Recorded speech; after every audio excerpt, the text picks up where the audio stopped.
ಹೈಕಮಾಂಡ್ಗೆ black mail ಮಾಡಲ್ಲ. ಇದು ಡಿ ಕೆ ಶಿವಕುಮಾರ್ ಅವರ ಸ್ಪಷ್ಟ ಮಾತು. ಇನ್ನು ಬಿಹಾರ ಎಲೆಕ್ಷನ್ ಸಿದ್ದರಾಮಯ್ಯರ ಕುರ್ಚಿಯನ್ನ ಸೇಫ್ ಮಾಡಿದ ಹಾಗೆ ಕಾಣಿಸ್ತಾ ಇದೆ.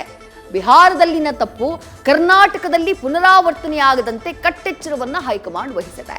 ಆದರೆ ಬಿಹಾರದಲ್ಲಿ ಇಷ್ಟು ದೊಡ್ಡ ಸೋಲು ಹೇಗೆ ಸಾಧ್ಯ ಅನ್ನೋದು ಹಸ್ತಪಡೆಗೆ ಅರಗಿಸಿಕೊಳ್ಳೋಕೆ ಸಾಧ್ಯ ಆಗ್ತಾ ಇಲ್ಲ. ಪಕ್ಷದ ಬಹುತೇಕ ನಾಯಕರು ಸೋಲಿಗೆ ಒಂದೊಂದು ಕಾರಣವನ್ನ ನೀಡ್ತಿದ್ದಾರೆ.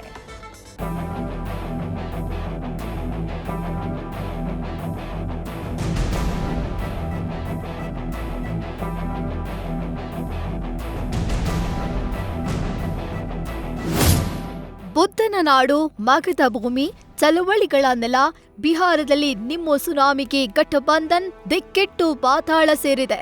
ಅದರಲ್ಲೂ ಕಾಂಗ್ರೆಸ್ನ ಸ್ಥಿತಿ ಅತ್ಯಂತ ಹೀನಾಯ. ಪುರಾತನ ಕಾಂಗ್ರೆಸ್ನ ಅಸ್ತಿತ್ವವನ್ನೇ ಅಲ್ಲಾಡಿಸುವಂತಹ ಫಲಿತಾಂಶ. ಸೋಲಿನಲ್ಲಿ ಸಂಕಟಕ್ಕೆ ಬಿದ್ದು ಹತಾಶೆಗೊಂಡ ಹಸ್ತಪಡೆ ಧ್ಯಾನಸ್ಥಗೊಂಡಿದೆ. ಬೋಧಿ ವೃಕ್ಷದ ಕೆಳಗೆ ಅವಲೋಕನಕ್ಕೆ ಕೂತಿದೆ.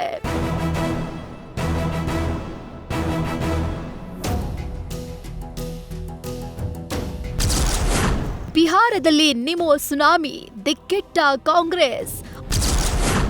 ಮಂಥನಕ್ಕೆ ಕೂತ ನಾಯಕರಿಂದ ವಿಭಿನ್ನ ವಿಶ್ಲೇಷಣೆ. ಬಿಹಾರ ಚುನಾವಣೆ ಹಿನ್ನಡೆ, ಪಕ್ಷದ ಬಲಿಷ್ಠ ಬೇರು ಹೊಂದಿದ್ದ ಕರ್ನಾಟಕದಲ್ಲಿ ಚಿಂತನ ಮಂಥನಕ್ಕೆ ತಳ್ಳಿದೆ. ಫಲಿತಾಂಶದ ಹಿಂದೆ 10,000 ರೂಪಾಯಿ ಕೈಚಳಕ ನಡೆದಿದೆ ಅನ್ನೋದು ಮಾಜಿ ಸಂಸದ ಡಿಕೆ ಸುರೇಶ್ ಕಂಡ ಸತ್ಯ.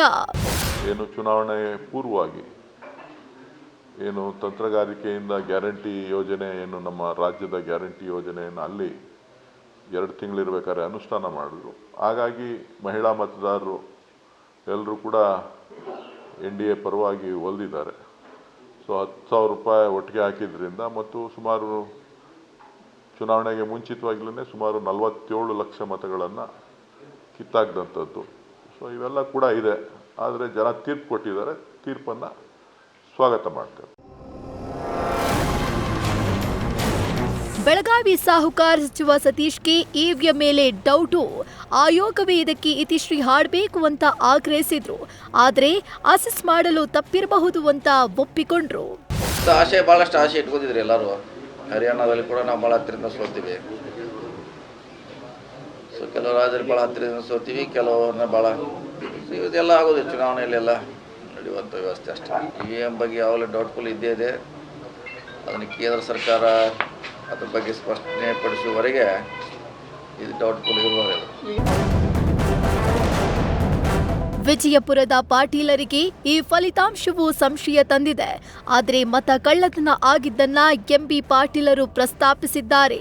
ಅದಕ್ಕೆ ಆಳಂದ ಉದಾಹರಣೆ ನೀಡುತ್ತಿದ್ದಾರೆ. ಪಾರದರ್ಶಕ ಚುನಾವಣೆಗಾಗಿ ರಿಫಾರ್ಮ್ ತರಬೇಕು ಅಂತ ಆಗ್ರಹಿಸಿದ್ದಾರೆ. ಚುರಿ ಆಗಿದ್ದು ಆಳಂದಲ್ಲಿ ನೋಡಿದಿರಿ. 75 ಪೈಸೆ ರೂಪಾಯಿನಾರ ಒಂದು ಓಟಿಗೆ ಅದಲ್ಲ, ನಿಮಗೂ ಗೊತ್ತದು ಹೌದಿಲ್ಲ ರೀ. 75 ರೂಪಾಯಿ ಅದಲ್ಲ ಒಂದು ಓಟಿಗೆ. ನಮ್ಮ ಪಾರ್ಲಿಮೆಂಟ್ನಲ್ಲಿ ಬೆಂಗಳೂರು ಇದರಲ್ಲಿ ಸೆಂಟ್ರಲಲ್ಲಿ ಅಲ್ಲಿ ಆಗಿದ್ದನ್ನು ನೋಡಿದ್ದೀವಿ.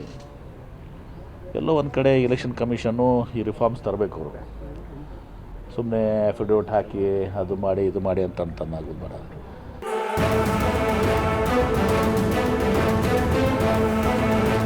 ಒಟ್ಟಾರೆ ಗೆಲುವಿಗೆ ನೂರಾರು ಒಪ್ಪಂದಿರು, ಆದರೆ ಸೋಲು ಅನಾಥ.